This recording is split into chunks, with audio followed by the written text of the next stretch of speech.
Good morning students. मैं अंशु चौबे, प्रवक्ता सम्मान टीचर ट्रेनिंग सेंटर से। आज मैं DED-SC-HI के 4th semester paper 10th family community and hearing impaired child में यूनिट 3 का 3.1 बताने जा रही हूँ।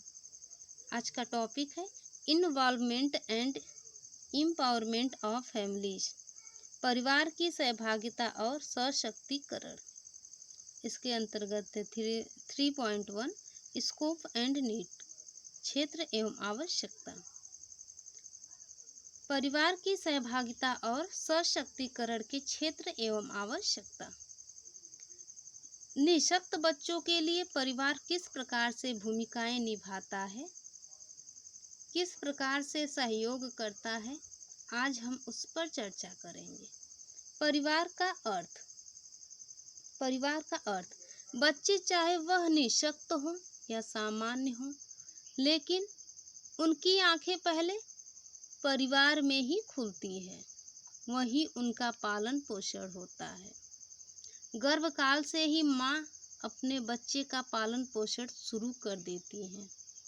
परिवार बच्चे का प्रथम पाठशाला है, जहाँ वह अनेक गुणों का विकास होता है। कहने का तात्पर्य यह है कि जो भी बच्चे हैं, चाहे वह सामान्य हो या दिव्यांग हो, लेकिन उनकी आंखें सबसे पहले अपने परिवार में ही खुलती है। उनका जन्म परिवार में ही होता है तथा उनका पालन पोषण भी परिवार में ही होता है। बच्चा जो भी सीखता है वह सर्वप्रथम अपने परिवार से ही सीखता है। इसमें है परिवार का कार्य। घर या परिवार के निम्नलिखित कार्य हैं। नंबर 1 है बच्चों का शारीरिक विकास। बच्चों का पालन पोषण परिवार में ही होता है। परिवार ही बच्चों के खाने पीने की व्यवस्था करते हैं, बच्चों की देखभाल करते हैं, रोगग्रस्त या बीमार होने पर उनका इलाज करवाते हैं।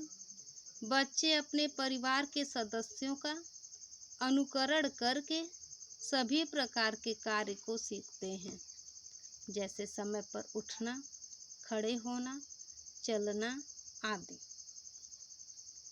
कहने का तात्पर्य यह है कि बच्चे का देखभाल परिवार ही करता है, खाने पीने की व्यवस्था भी परिवार ही करता है, बीमार होने पर इलाज भी परिवार ही कराता है। परिवार अगर बच्चे के खाने पीने पर अच्छे से ध्यान नहीं देते हैं तो बच्चे का शारीरिक विकास रुक जाता है। अगर वहीं पर बच्चे के खाने पीने और अच्छे तरीके से देखभाल परिवार करता है तो बच्चे का शारीरिक विकास तेजी से होता है। अब इसमें है नंबर 2 बौद्धिक विकास। प्रत्येक परिवार जन्मजात शक्तियां लेकर पैदा होता है। उन्हीं शक्तियों के आधार पर उन बच्चों का विकास होता है। बच्चों के बौद्धिक विकास के लिए यह आवश्यक है कि उन्हें विभिन्न परिस्थितियों में रखकर इंद्रियों का अनुभव कराया जाए, ताकि बच्चे का बौद्धिक विकास हो सके। बच्चे जन्म के कुछ दिन बाद ही अपने परिवार के सदस्यों का अनुकरण करके भाषा सीखना आरंभ कर देते हैं। माता पिता जिस भाषा का प्रयोग करते हैं, उसी भाषा का प्रयोग बच्चे भी करते हैं। इसमें कहने का तात्पर्य यह है कि बच्चों को विभिन्न प्रकार के परिस्थितियों में रखकर इंद्रियों का अनुभव कराया जाए, जिससे उनका बौद्धिक विकास हो सके। जैसे इंद्रियों का पहचान कराना, उनसे संबंधित कार्य को बताना कि किस इंद्रिय से कौन से कार्य करते हैं, जिससे बच्चे का बौद्धिक विकास अच्छे से हो सके। अब इसमें है नंबर 3 है सामाजिक विकास। इस सामाजिक समूह के सामाजिक पर्यावरण में बच्चे प्रेम एवं सहानुभूतिपूर्ण जीवन व्यतीत करते हैं तथा यहाँ वे एक दूसरे की सहायता करना सीखते हैं तथा उचित व अनुचित ज्ञान प्राप्त करने की क्षमता का विकास भी परिवार से ही होता है। बच्चे 2 वर्ष की आयु होने पर घर से बाहर निकलकर खेलने कूदने लगते हैं। जिन घरों में जितना अधिक सामाजिक भावना होती है, उन घरों में बच्चे में उतनी ही अधिक सामाजिकता का विकास होता है।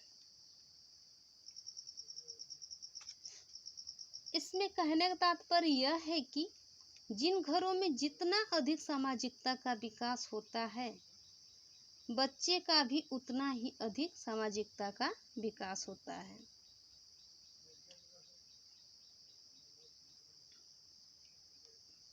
अब इसमें है नंबर 4 है सांस्कृतिक विकास। सांस्कृतिक विकास बच्चे जिस परिवार में जन्म लेते हैं, उसी परिवार, समाज, मोहल्ले की भाषा सीखते हैं। उसी के रहन सहन, खान पान तथा व्यवहार के तरीके सीखते हैं।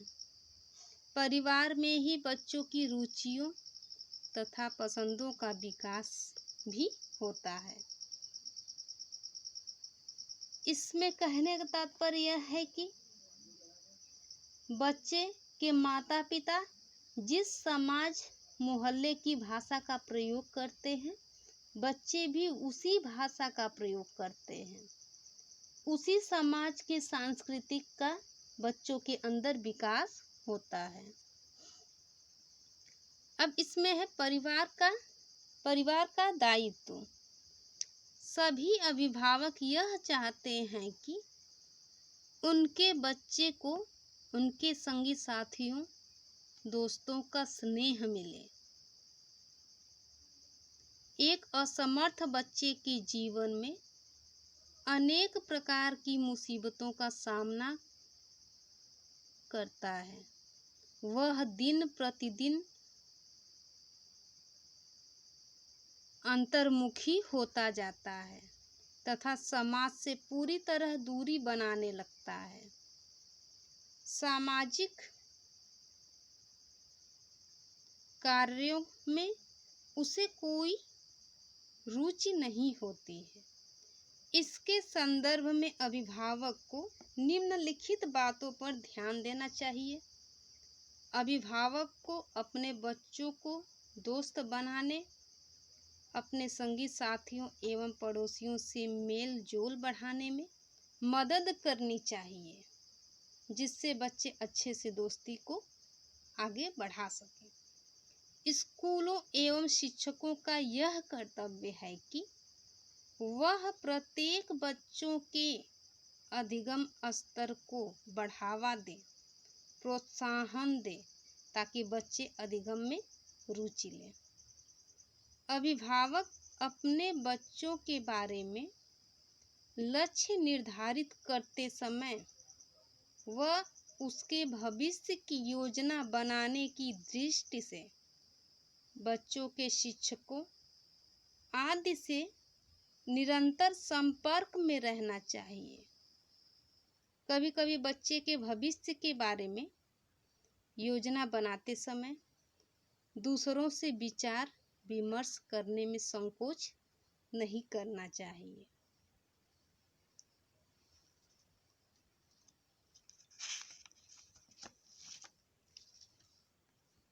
अभिभावक अपने बच्चों के लिए सेवा प्रदाता के रूप में भूमिका लेते हैं तथा एक शिक्षक के रूप में भूमिका निभाते हैं। बच्चों के पहले शिक्षक उनके माता पिता ही होते हैं। बच्चा सर्वप्रथम जो कुछ भी सीखता है वह सर्वप्रथम अपने घर से ही सीखता है। वे अपने बच्चों को अच्छे संस्कार सिखाने में मदद करती हैं। परिवार के सदस्यों के रूप में माता पिता होते हैं। सशक्तिकरण का अर्थ किसी व्यक्ति, समुदाय या संगठन की आर्थिक, राजनीतिक, सामाजिक, शैक्षिक, लैंगिक शक्ति में सुधार को सशक्तिकरण कहते हैं। या सशक्तिकरण उन समुदाय को कहा जाता है जो किसी कारणवश समाज से पिछड़ चुके हैं। निःशक्त बच्चों के लिए सशक्तिकरण। हम सब जानते हैं कि बहुत से निःशक्त हैं जो अभी भी घर में बैठे हैं। एक सामान्य बच्चों के शिक्षा के लिए वहीं पर माता पिता सारी व्यवस्था करते हैं, जबकि दिव्यांग बच्चों की जब बारी आती है तो वह अपने दिव्यांग बच्चों के शिक्षा के लिए हटते हैं। है कि इन्हें पढ़ाना लिखाना फिजूल खर्ची है। इन्हें पढ़ा लिखा कर क्या करेंगे? ये कुछ नहीं कर सकते हैं।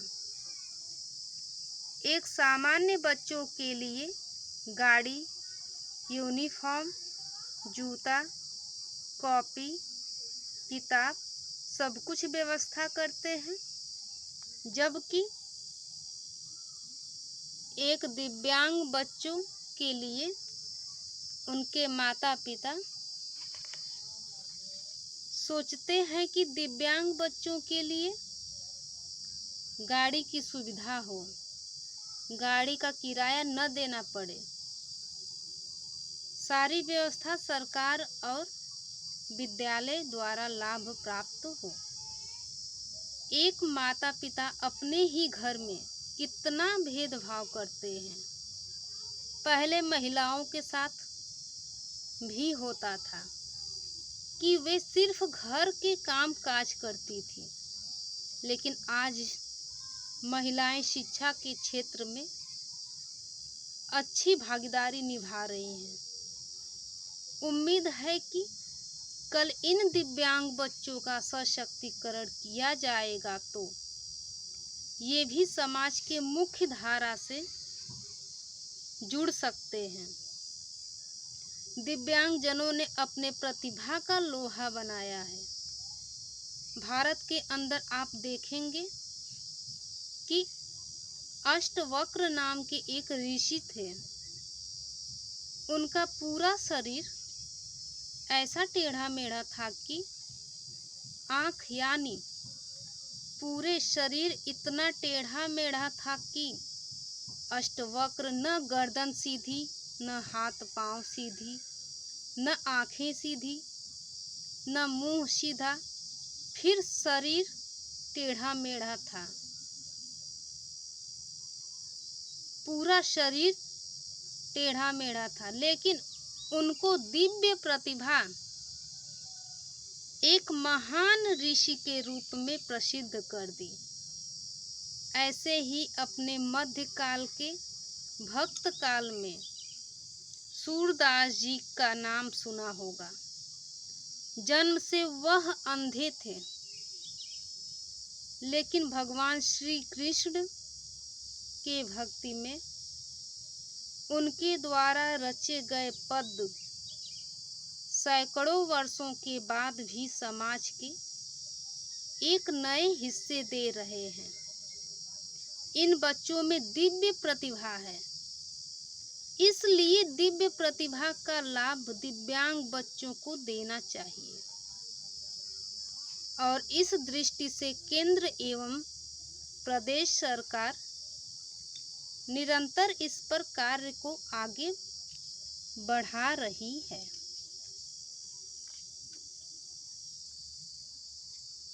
ऐसे ही अनेक स्थितियां हैं, इसलिए हम इन बच्चों की प्रतिभा के बारे में जानकारी लें कि वास्तव में एक अद्भुत क्षमता है। इन बच्चों के दिव्य प्रतिभा का लाभ लेने की आवश्यकता है। इन बच्चों को दिव्य प्रतिभा का लाभ लेने की आवश्यकता है कि इन्हें अगर एक कृत्रिम अंग दे करके किसी अन्य प्रकार से कार्य करते हैं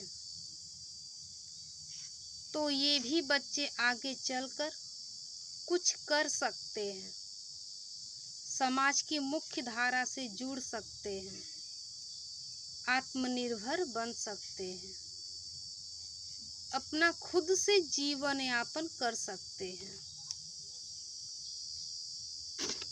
आवश्यकता और क्षेत्र।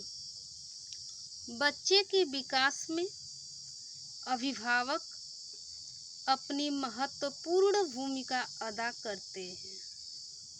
माँ एवं बच्चे के मध्य भावनात्मक संबंध होता है। बच्चों के जीवन के प्रथम कुछ वर्षों तक यह संबंध उभर कर सामने आता है।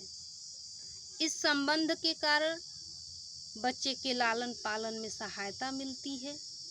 अभिभावक की मदद से बच्चों में निःशक्त की शीघ्र पहचान एवं शीघ्र हस्तक्षेप संभव होता है। सहायक यंत्रों की देखभाल में तथा उसके प्रयोग में अभिभावक की सहभागिता अनिवार्य होती है। बच्चों के सकारात्मक दृष्टिकोण को विकसित करना एवं किसी कार्य को बेहतर ढंग से करने में अभिभावक की महत्वपूर्ण भूमिका होती है। अब हमारा ऑनलाइन टीचिंग समाप्त हुआ। आशा करती हूँ कि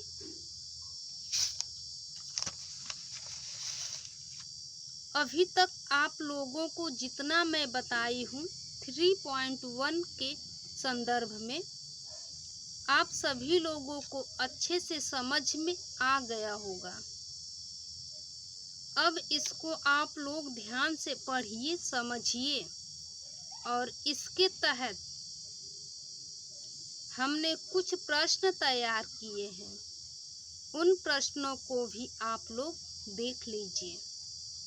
इसमें नंबर 1 है, परिवार की सहभागिता से आप क्या समझते हैं। नंबर 2 है, सशक्तिकरण क्या है, इस पर टिप्पणी लिखें। इन दोनों प्रश्नों के उत्तर आप लोगों को उसी ग्रुप में, जिस ग्रुप में ऑनलाइन वीडियो मिलेगा, उसी ग्रुप में इन दोनों प्रश्न के उत्तर आप असाइनमेंट के माध्यम से भेज दीजिएगा। ठीक है, तब तक के लिए फिर मिलेंगे अगले नए टॉपिक के साथ। धन्यवाद।